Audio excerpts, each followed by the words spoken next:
Hello and welcome. This is Tagarashi, and this is the episode 0 or the prequel to the series that's going to be on my channel. The series is, me becoming a top controller player, so it's going to be like Road to Top to 50 or Road to Your Destiny or something.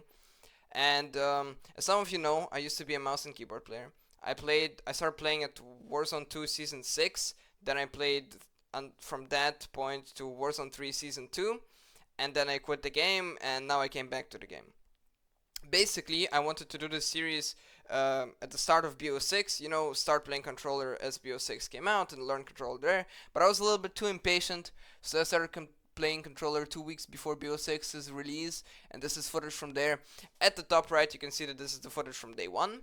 And now I'll comment a little bit over and talk about the problems. So as you saw in day 1, I played a little bit of creative, but then in day 2 I hopped on a call with my friend who's playing on the controller for like a while now, and he looked at my settings, he looked at my layout, and he was like, nah bro, that shit won't work.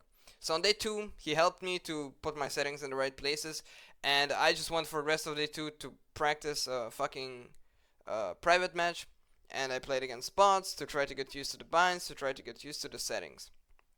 On day 3, I also did a lot of private match, playing a lot against bots to kind of improve my mechanical skills.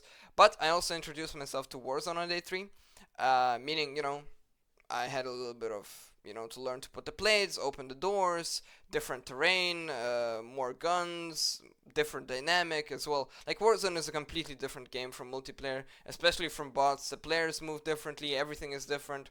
So it was a little nice, switch up. A nice addition to improve my skills was to start playing Purgatory, because Purgatory at that time was a little bit more fast paced, a lot better than playing just normal Battle Royale. So yeah.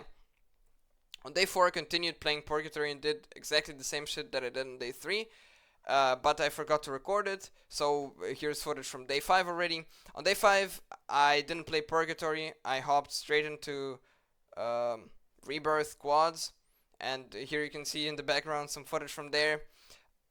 Overall, I would say I improved really, really fast throughout these 7 days, and I contributed to my ability to work on my mistakes. Every time I hopped into creative, I wasn't just mindlessly running around targeting bots. I was trying to hit certain weak points. I would play without aim assist. I would play with builds that have actually super high recoil, like max recoil guns, to train my recoil control, to train those micro adjustments. I would focus on certain things. I would focus on centering. I would try to do specific movements and track bots throughout them. That work on mistakes is what actually I think helped me a lot, helped me to improve super fast. And on day 5, I came really, really close, but I bottled the win in the end. Sorry for the spoilers. But yeah, I kept working, kept improving, I kept trying to win, I kept trying to get that first win, but I'm not gonna spoil, but it wouldn't come to me on day 5, as I already said. I would bottle it here at the end, but we can take a look shortly at how I actually play. You can see I crouch, I mantle, my tracking isn't that bad. I have a sense of purpose, a sense of direction in what I'm doing already. I'm not as lost as I was in Purgatory. And on day 6, here you will see a good example of, me actually improving on my movement. As you saw there, my aim without aim assist is complete garbage through the smoke, and I couldn't hit shit. But it's also a lot more it's a lot worse when it's contrast. But here, previous day I was working exactly on this type of move in the practice range, meaning like a re-challenge, so to say, with a slide cancel, and here me using it in the game, And as you can see, I'm a lot more fluent on day 6 already. I'm moving here, I'm moving there, boom, I pick up the redeploy, I go ahead and summon the teammate back.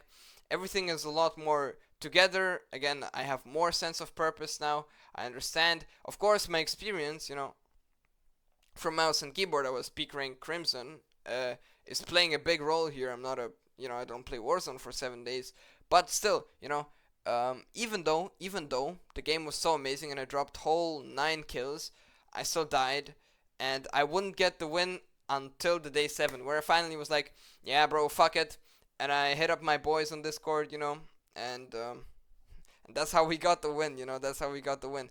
I started it super late, actually. I forgot to start the recording for some reason, so as you can see, I started to record it already at 9 kills. We dropped on Control Center, and that's where I got my 8 kills. And like I swear I wasn't switching the inputs. I wasn't like playing on MNK and then I switched to controller or some shit. Nah, it isn't like that. I just forgot to fucking start the recording. I'm sorry for that. But I'll let you enjoy the end of the game, while you listen to my yapping. Hopefully this video is a okay introduction. It just needs to be there as proof of my first 7 days of playing on controller. The fact that I'm a newbie, so in my future videos I can get more credibility, probably, for the things I do. So when I start uploading my fucking Black Ops 6 content, I'll be like, playing 1 month on controller. I'd be like, and motherfuckers will be like, well, you ain't playing for 1 month. There's no way, because you're too good. No, I have this. You can see me literally on day 1, day 2, day 3. You can see me progress. I went from rags to riches, bro. Thanks everybody for watching. Bye bye.